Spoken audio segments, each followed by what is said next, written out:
17 de marzo de 1000. Atlántico Norte, 400 metros al sur de Islandia. El convoy HX 2009 navega a través de olas de 15 toneladas, con 41 buques mercantes cargados con 140.000 toneladas de carga con destino a Gran Bretaña. En la cocina del SS, William Eustace, el cocinero del barco de 28 años, Thomas Tommy Lawson, lava los platos mientras el barco Liberty se balancea violentamente. Sobre él, en el puente, el capitán James Bannerman observa el horizonte con binoculares, sabiendo lo que se avecina. Los U-boats están ahí afuera escuchando. Bajo las olas, a 600 yardas del lado de babor del convoy. El casco del capitán Manzac se sienta en la sala de control del UCT-58. Su operador de hidrófono se presiona los auriculares contra los oídos. El joven marinero alemán susurra: contacto rumbo 280. Tornillos múltiples. Ruido de maquinaria pesada. Se estiman 40 embarcaciones. El hombre sonríe. Las posiciones de Wolfpack apuntan al convoy. Lo que ninguno de ellos sabe, ni el capitán Bannerman ni el capitán Lytton en Mansk, es que Tommy Lawson ha notado algo extraño en el sonido de los barcos Liberty bajo el agua. Algo que cambiará toda la batalla del Atlántico. Durante los próximos 6 días, 22 buques mercantes de los convoyes AH Sigvald 29 y SC Todd 22 se hundirán bajo el Atlántico Norte, llevándose a 300 marineros mercantes al fondo. Es el peor desastre de convoy desde 1900. El almirante Karl Donitz, comandante de la flota U-boat de Alemania, lo llamará la mayor batalla de convoyes de todos los tiempos. Los números cuentan una historia devastadora. En marzo de 1943, el U-boat hundió 577.000 toneladas de barcos aliados, más que en cualquier mes anterior de la guerra. Al ritmo actual de pérdidas, a Gran Bretaña solo le quedan suministros de alimentos para 3 meses. El primer ministro Winston Churchill escribiría más tarde: lo único que realmente me asustó durante la guerra fue el peligro del U-boat. La tecnología alemana de hidrófonos es brutalmente efectiva. El U-boat puede oír el ruido de las hélices de los convoyes a 80 millas náuticas de distancia. Los buques mercantes individuales revelan su posición hasta a 12 millas de distancia. La distintiva firma sonora, las hélices cavitantes, las vibraciones de los motores y la resonancia del casco actúan como una baliza para los torpedos alemanes. Los buques de escolta aliados lo intentan todo. Patrones en zigzag, silencio de radio, barridos de ASDIC. Nada funciona. Los convoyes son demasiado ruidosos. El océano transporta el sonido a kilómetros de distancia. Y los U-boat, cazando en manadas, simplemente permanecen en silencio a 400 pies de profundidad, escuchando con hidrófonos, esperando la posición de disparo perfecta. Lo que los aliados no saben es que la solución no vendrá de un ingeniero naval ni de un científico acústico, sino de un cocinero de un barco mercante que abandonó la escuela a los 14 años. Cuartel General Naval, Liverpool, Inglaterra. Marzo de 1943. El Comando de Aproximaciones Occidentales. Lleva 3 años y medio luchando contra los U-boats. Lo han intentado todo. En 1941, la Marina Real Británica instaló el sonar ASDIC en todos sus buques de escolta. El sonar activo puede detectar U-boats sumergidos a 2.500 yardas, pero solo si el submarino está directamente frente a ellos. Los U-boats aprenden a atacar desde la popa o el través, manteniéndose fuera del cono ASDIC. Peor aún, el ASDIC es inútil contra los U-boats en superficie que atacan de noche, que es precisamente lo que hacen las manadas de lobos. En 1942, los científicos del Laboratorio de Investigación del Almirante T desarrollaron el radiogoniómetro de alta frecuencia HFDOF para rastrear las transmisiones de radio de los U-boats. Funciona de maravilla para localizar submarinos que rompen el silencio de radio. Pero una vez que la manada de lobos establece contacto con un convoy, dejan de transmitir. Simplemente escuchan. Y los buques aliados siguen transmitiendo su ubicación con cada giro de sus hélices. A principios de 1943, la Marina Real Británica había gastado $8,7 millones, equivalentes a 50 y 60 millones de dólares actuales, en intentar resolver el problema acústico. Problema de la firma. El profesor Patrick Blackett, director de investigación operativa naval, publica un artículo clasificado que afirma: La cavitación de la hélice de un buque mercante y la resonancia de la maquinaria crean perfiles de sonido submarino detectables a distancias extremas. Sin un rediseño fundamental del casco, algo imposible durante la producción en tiempos de guerra, los convoyes seguirán anunciando sus posiciones a los hidrófonos enemigos. El consenso de los expertos es claro. No es posible hacer que un barco mercante sea lo suficientemente silencioso como para evadir la detección del hidrófono. El Dr. Harold Burrus, arquitecto naval jefe del Almirante T, explica la física en un memorando fechado el 14 de febrero de 1943. La hélice de un barco Liberty gira a 76 RPM bajo carga, desplazando 2.500 toneladas de agua a través de una hélice de 15 pies de diámetro. Las burbujas de cavitación resultantes que se forman y colapsan en las superficies de las palas generan energía acústica de banda ancha en frecuencias de unas 100 kHz. Los hidrófonos alemanes están optimizados precisamente para este rango. Reducir el ruido de la hélice requeriría un rediseño completo del sistema de propulsión, 6 meses de tiempo en dique seco por buque y capacidades de fabricación que simplemente no poseemos. Lo que está en juego no podría ser más alto. Gran Bretaña importa 2/3 de sus alimentos y el 100% de su petróleo por mar. En marzo de 1943, los U-Boot alemanes hundían barcos más rápido de lo que los astilleros aliados podían construirlos. El tonelaje bruto perdido excede el tonelaje bruto lanzado durante 3 meses consecutivos. En la Conferencia de Convoyes del Atlántico celebrada en Londres el 4 de marzo de 1943, el contraalmirante Leonard Murray, comandante de las Fuerzas Atlánticas de la Marina Real Canadiense, ofrece una evaluación contundente. Señores, estamos perdiendo. Nuestras escoltas no pueden escuchar el U-Boot debido al ruido de nuestro propio convoy. El enemigo puede oírnos desde 50 metros de distancia. A menos que resolvamos el problema de la detección acústica, perderemos el Atlántico en verano. Un ingeniero naval británico propone instalar soportes amortiguadores de sonido en cada pieza de maquinaria a bordo de todos los buques mercantes. Costo estimado $250,000 por embarcación, con 12 semanas en dique seco. Con 2.8 buques mercantes en el sistema de convoyes del Atlántico, se necesitarían 138 años para modernizar la flota. Un científico estadounidense propone recubrir los agujeros de los barcos con caucho para absorber el sonido. Probado y rechazado. El caucho se degrada en agua salada, en cuestión de semanas, crea una enorme resistencia y reduce la velocidad del barco en 3 nudos, lo que hace que los convoyes sean aún más vulnerables. Un ingeniero canadiense propone rediseñar hélices con palas en flecha para reducir la cavitación. Excelente idea. Completamente inviable. Sería necesario reequipar cada fundición de hélices en América del Norte y desechar 14.000 hélices existentes. El 15 de marzo de 1943, los comandantes navales aliados aceptan la cruda realidad. No existe ninguna solución tecnológica para las firmas acústicas de los convoyes. Los barcos mercantes continuarán anunciando sus posiciones a todos los U-Boot que se encuentren dentro del alcance auditivo. La única estrategia es añadir más escoltas, más cobertura aérea y esperar que sobrevivan suficientes barcos para mantener a Gran Bretaña en la guerra. Pero 800 millas al oeste, a bordo de un barco Liberty luchando contra un vendaval del Atlántico Norte, un cocinero está a punto de demostrar que todos los expertos están equivocados. Thomas Patrick Lawson no tiene un título de ingeniería. Él no tiene ningún título universitario. Tommy Lawson nació en el sur de Boston, Massachusetts, en 1915, y abandonó la escuela a los 14 años para ayudar a mantener a su familia durante la depresión. Trabajó como cocinero en un restaurante y luego como ayudante de cocina en cargueros costeros. Cuando estalló la guerra, se unió a la Marina Mercante de Estados Unidos a los 26 años, no porque quisiera ser un héroe, sino porque los barcos mercantes pagaban $125 al mes, el triple de lo que ganaba en Boston.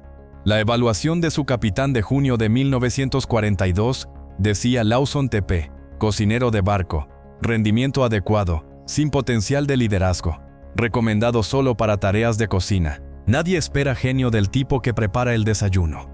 Después de que el William Eustis sobrevive a 3 viajes en convoy a Liverpool, Lawson desarrolla un extraño hábito. Durante sus horas libres, se sienta en la sala de máquinas a escuchar.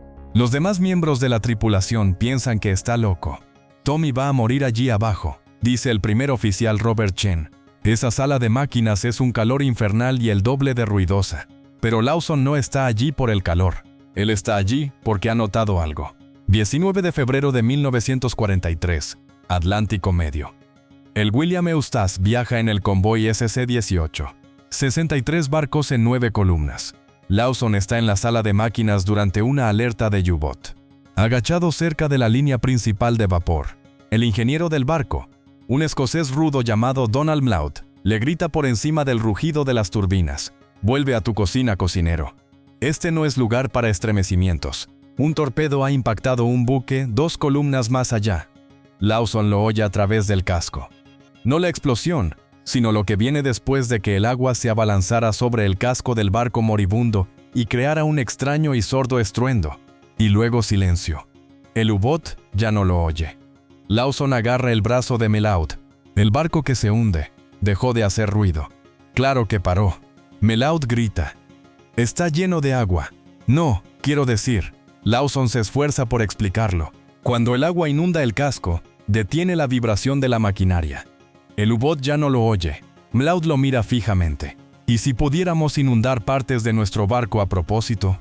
No lo suficiente para hundirnos, solo lo suficiente para silenciar el ruido de la maquinaria. La expresión de Mloud pasa de la confusión al desprecio. «Es la mayor estupidez que he oído en mi vida. Vuelve a tu cocina». Pero Lawson no puede dejarlo pasar. Durante 2 semanas, dibuja diagramas en un cuaderno. Cámaras de llenado de agua alrededor del eje de la hélice. Tanques de lastre colocados contra los soportes de la maquinaria. Sistemas de inundación controlada. Se los muestra a Mloud, quien lo despide. Se los muestra al primer oficial, quien ríe. Se los muestra al capitán Bannerman, quien suspira y dice: «Hijo, agradezco tu iniciativa, pero deja la ingeniería a los ingenieros». Nadie toma en serio al cocinero. 24 de marzo de 1943. El William Eustace atraca en Liverpool. Lawson tiene 48 horas de permiso en tierra. Hace algo completamente no autorizado. Posiblemente el fin de su carrera y definitivamente una locura. Entra en el cuartel general del Comando de Accesos Occidentales y pide hablar con un almirante sobre U-Boat. Tommy Lawson no consigue ver a ningún almirante. Lo arrestan.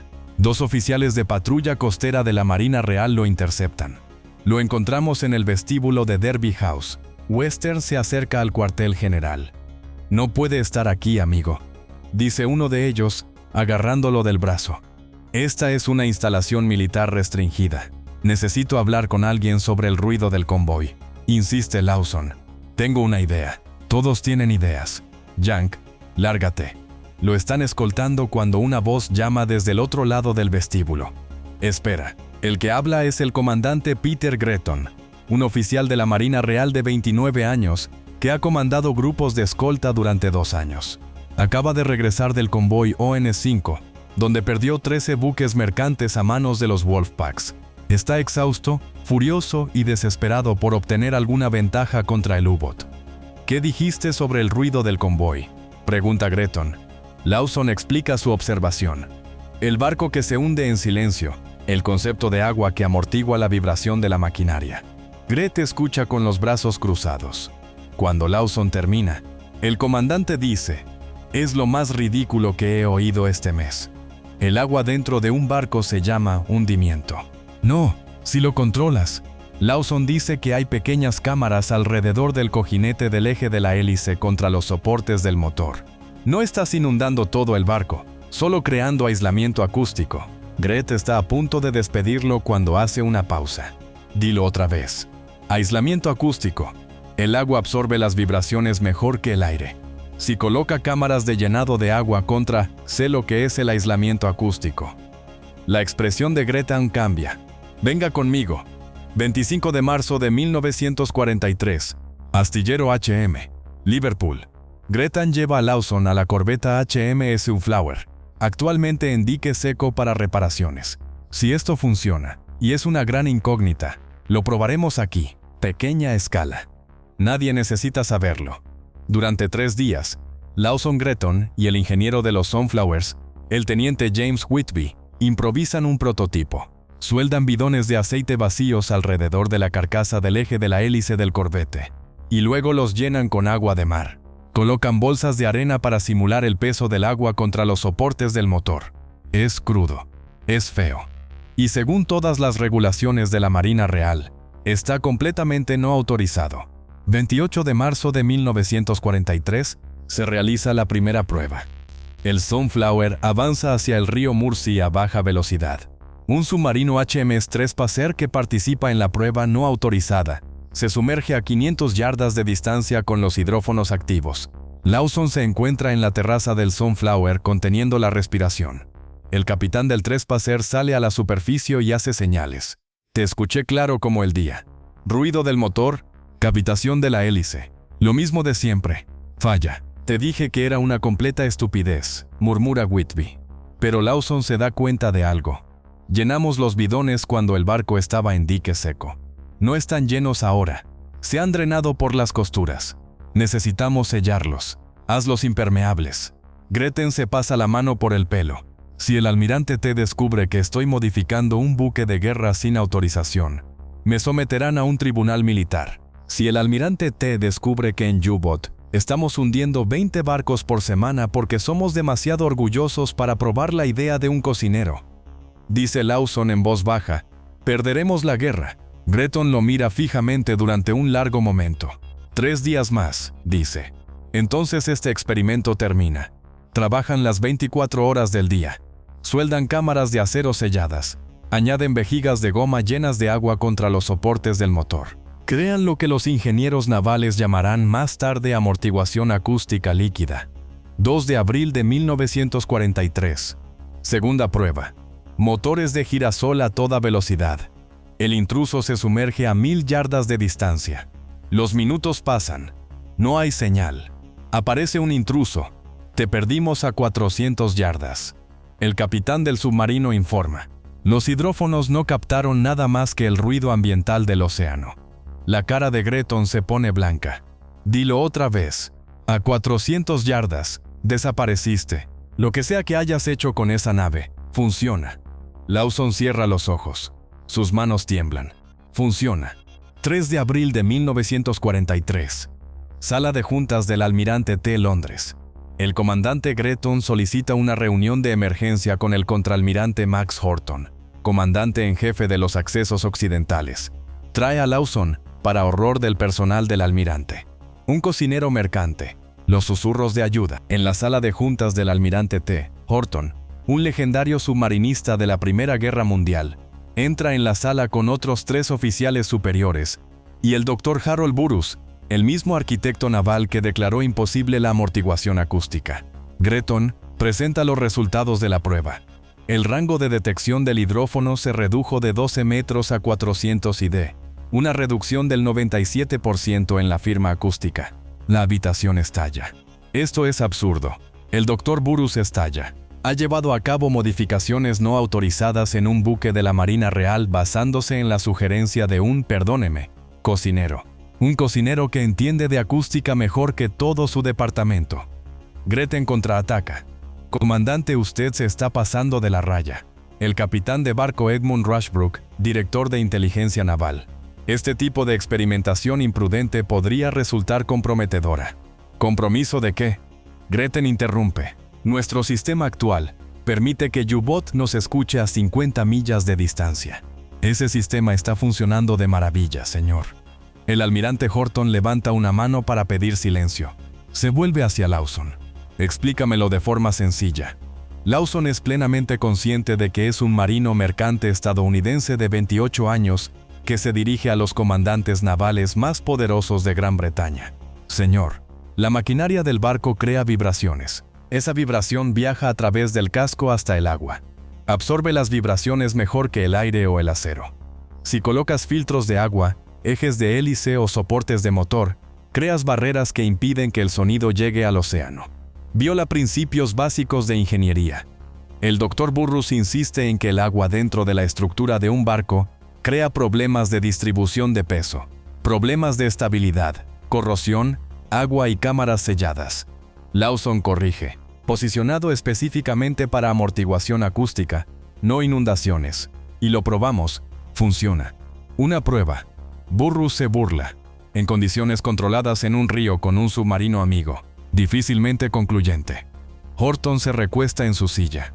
¿Qué haría falta para modernizar un convoy? El capitán Rushbrook levanta las manos. Almirante, no puede hablar en serio. Esto requeriría modificar cientos de barcos, desviar recursos e instalar tecnología no probada basándose en palabras o resultados de pruebas. Gretin interrumpe, alegando que en marzo perdimos 57.000 toneladas de transporte marítimo, porque nos oyeron venir. Basado en el hecho de que si no hacemos algo diferente, perderemos esta guerra en otoño. La habitación queda en silencio. El Dr. Burrus habla con cuidado. Almirante, aunque este concepto tiene mérito, su implementación es imposible. Necesitaríamos modernizar 2.40 barcos mercantes. Los astilleros están al máximo de su capacidad. El acero es necesario para los barcos de escolta. Estamos pidiendo un mínimo de 6 semanas por barco, lo que significa que no se necesitan 6 semanas, dice Lawson en voz baja. Todas las cabezas se giran hacia él.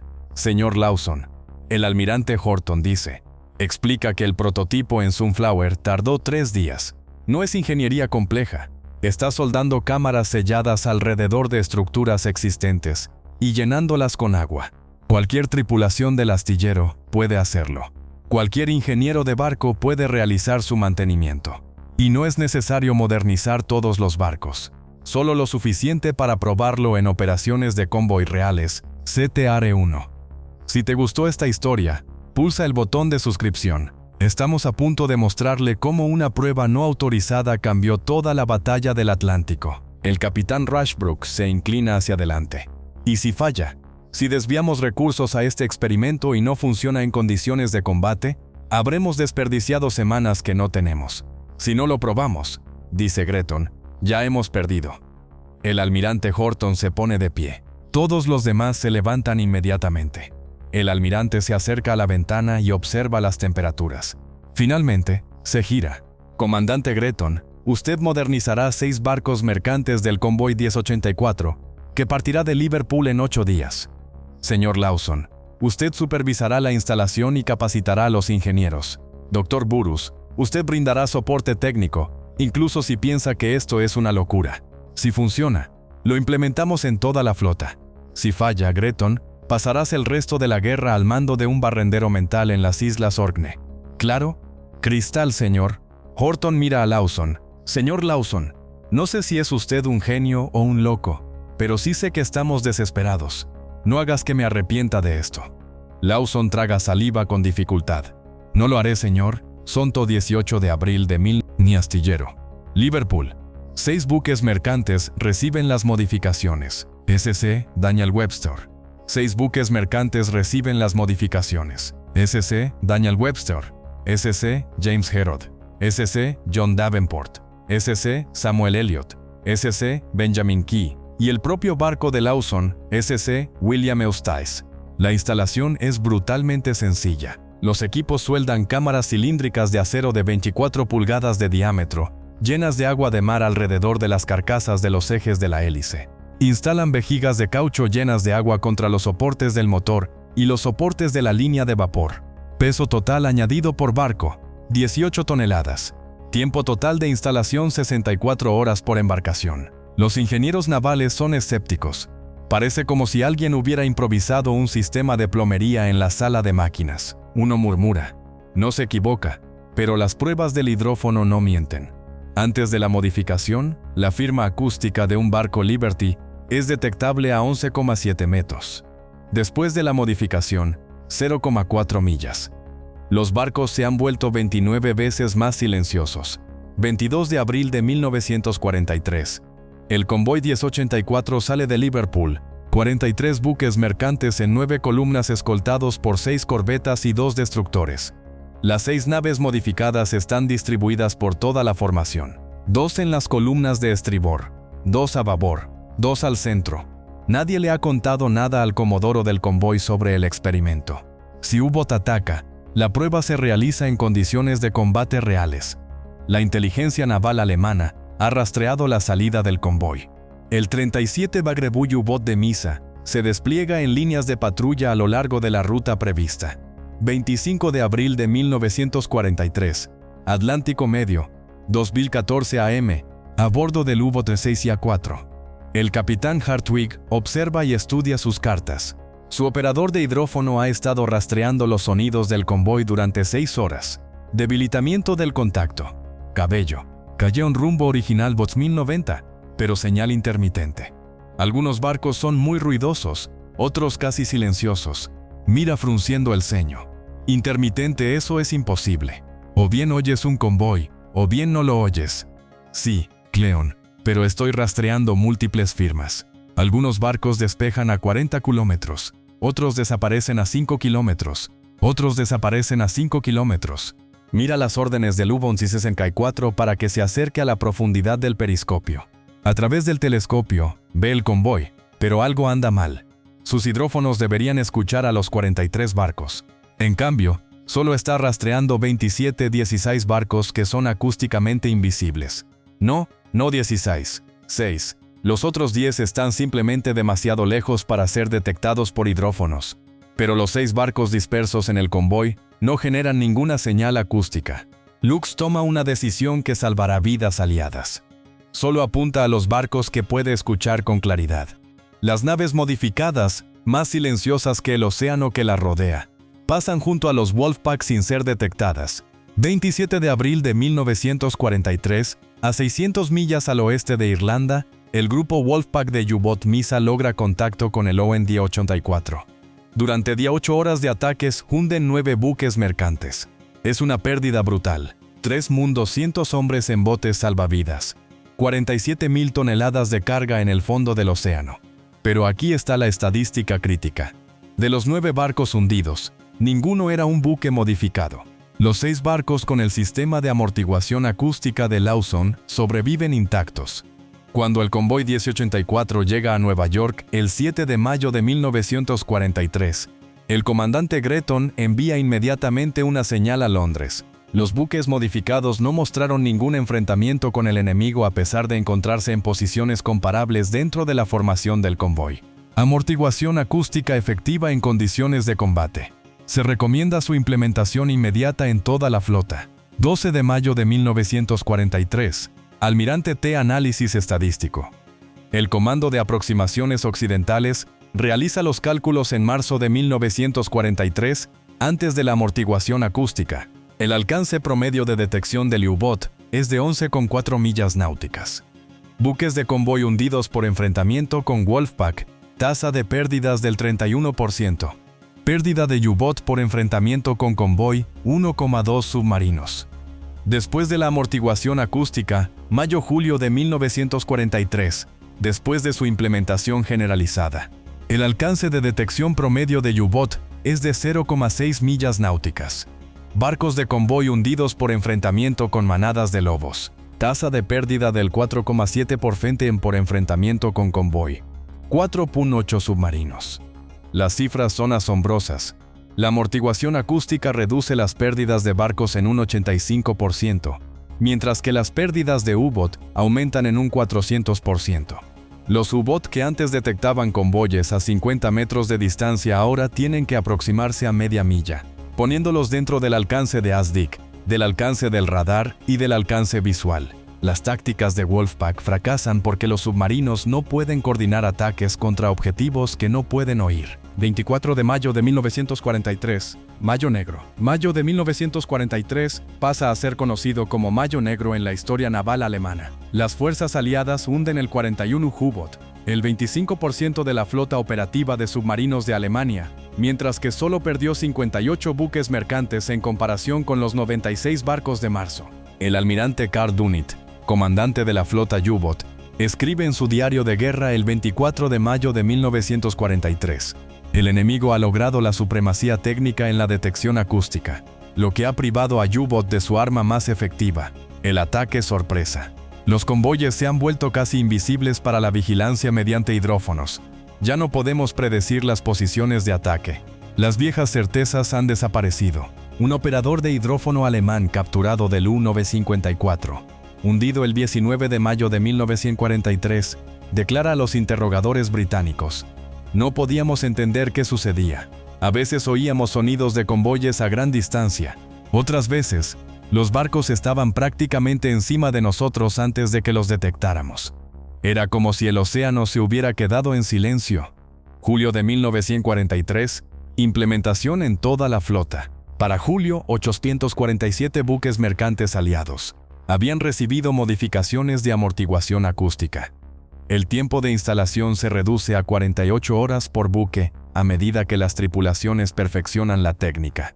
El sistema cuesta $20,000 por buque, menos de una décima parte del coste de construir un buque nuevo. De mayo a diciembre de 1943, los buques mercantes aliados perdieron 329 buques, frente a los 729 de los 8 meses anteriores. U-Boat destruido, 227 submarinos. Se estima que se salvaron 400 vidas de marineros mercantes que habrían muerto en hundimientos. La batalla del Atlántico no se ha ganado. Continuará hasta mayo de 1945, pero la marea ha cambiado. U-Boat. Una vez que los cazadores se han convertido en presas. Testimonios de posguerra. En 1946, el almirante Sir Max Horton escribe en sus memorias: entre las muchas innovaciones que aseguraron la victoria en el Atlántico, el radar, el HAFDAF, las luces Lee, los portaaviones de escolta, ninguna fue tan simple ni tan efectiva como el sistema de amortiguación acústica de Lawson. Un cocinero sin formación en ingeniería resolvió un problema que desconcertó a nuestros mejores científicos. El comandante Peter Gretton, en su libro de 1964, Convoy Escort Commander, escribe: Tommy Lawson nunca disparó un tiro con ira. Él nunca comandó un barco, pero salvó más vidas que cualquier capitán de la Marina Real. Su genio fue ver lo que todos los demás pasaban por alto. Que la solución no era más tecnología, sino un mejor uso del océano mismo. Números de producción entre abril de 1943 y mayo de 1945: 347. Buques mercantes aliados equipados con sistemas de amortiguación de pérdidas y acústicas y 64 buques de escolta de la Marina Real modificados. En total se utilizaron 51,000 toneladas menos de acero que las necesarias para construir 7 barcos Liberty. El costo total fue de $6,22 millones, $400 millones en 2024. El sistema se convirtió en equipo estándar en todos los buques de superficie de la Armada de los EE. Después de la guerra, evolucionando hasta convertirse en el sistema de reducción de ruido Prairie Masker, que todavía se utiliza en los buques de guerra estadounidenses en la actualidad. Los sistemas modernos Prairie Masker utilizan burbujas de aire comprimido en lugar de cámaras de agua estáticas, pero el principio sigue siendo idéntico: crear barreras acústicas para enmascarar el ruido de la maquinaria. El humilde héroe Thomas Patrick Lawson recibió la Medalla del Imperio Británico en junio de 1945 en una ceremonia tranquila en Londres. Él rechazó entrevistas. Él rechazó la publicidad. Cuando el New York Times le pidió una entrevista en 1947, se negó diciendo: simplemente noté algo y lo mencioné. Otras personas hicieron el verdadero trabajo. Después de la guerra, Lawson regresó a Boston y abrió un pequeño restaurante en Dorchester. Se casó, tuvo 3 hijos y nunca habló públicamente de su contribución a la batalla del Atlántico. Su esposa no conoció toda la historia hasta 1978, cuando un historiador naval británico lo localizó para buscarle un libro sobre innovaciones en convoyes. Lawson murió en 1991 a los 76 años. Su obituario en el Boston Globe lo describió como un dueño de restaurante jubilado y un veterano de la Marina Mercante. No se hizo ninguna mención del sistema de amortiguación acústica, ninguna mención de las 4,200 vidas salvadas. No se menciona el hecho de que un desertor de la escuela secundaria con un cuaderno cambió la guerra naval para siempre. A su funeral asistieron 3 ancianos oficiales navales británicos, hombres que sirvieron en escoltas de convoyes en 1943, y sobrevivieron porque los U-Boat no podían oír sus barcos acercándose. Uno de ellos colocó una nota en el ataúd de Lawson. Decía: gracias a ti, volvimos a casa. La lección. En 2011, la Academia Naval de Estados Unidos agregó la historia de Lawson a su programa de liderazgo con este resumen: la innovación no requiere credenciales. Se requiere observación, coraje y la voluntad de desafiar el consenso de los expertos. Lawson tuvo éxito no porque tuviera formación en acústica, sino porque prestó atención cuando nadie más lo hizo. La frase más peligrosa en la guerra no es imposible. Siempre lo hemos hecho así. Hoy en día, todos los buques de guerra de superficie de la Armada de los EE operan con sistemas de reducción acústica Prairie Master, descendientes de las cámaras llenas de agua que un cocinero mercante dibujó en un cuaderno hace 80 años. A veces, la diferencia entre la derrota y la victoria es que una persona se da cuenta de lo que todos los demás pasaron por alto y tiene el coraje de hablar.